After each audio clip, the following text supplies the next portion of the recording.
અમારી શોભાયાત્રા નીકળી ત્યારે અમને ગામનો સમજોઈ ખૂબ જ આનંદ થયો.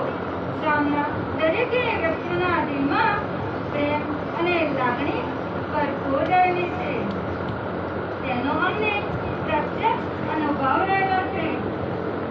એક અનુભવની વાત કરું તો જ્યારે દાદીમાના જીવનનો છેલ્લો સમય ચાલી રહ્યો હતો ત્યારે દાદીમાને ખૂનની ઉલટી થઈ હતી અને ગામના વ્યક્તિઓ પણ સાથે બહેનભાઈઓ સાથે શેરીઓમાં મસ્તી પણ બસ કરેલી છે. વેકેશન પડે એટલે માસી મામા ફુવાના તમારી સામે આવી રીતે ઊભા રહીને તમારી સાથે વાતચીત કરવાનો આ છેલ્લો દિવસ.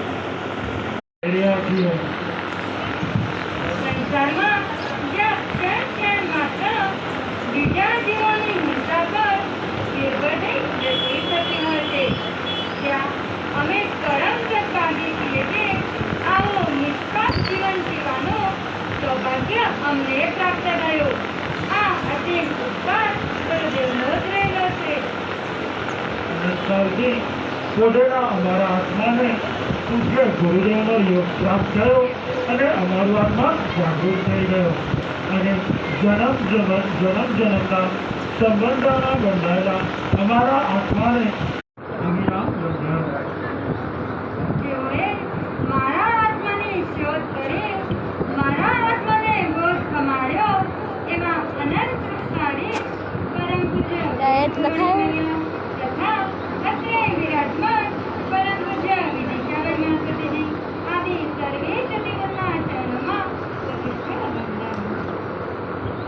જેઓએ અમારા જીવનમાં સંસ્કારોનું સિંચન કર્યું સંયમનો ગામવાસીઓ ચારધામથી પધારેલ મહેમાનો તથા અત્રે ઉપસ્થિત સર્વ ભાઈ બહેનોને અમારા જય જિનેન્દ્ર. અમે આ જેમના શરણ મળતા શરણ મળવા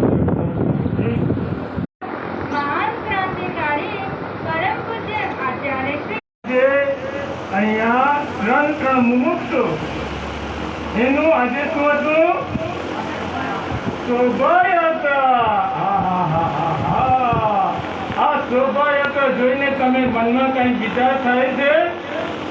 આ ઘોડાસર નગરીની ધન્ય ધરા પર ત્રણ મુમુક્ષુ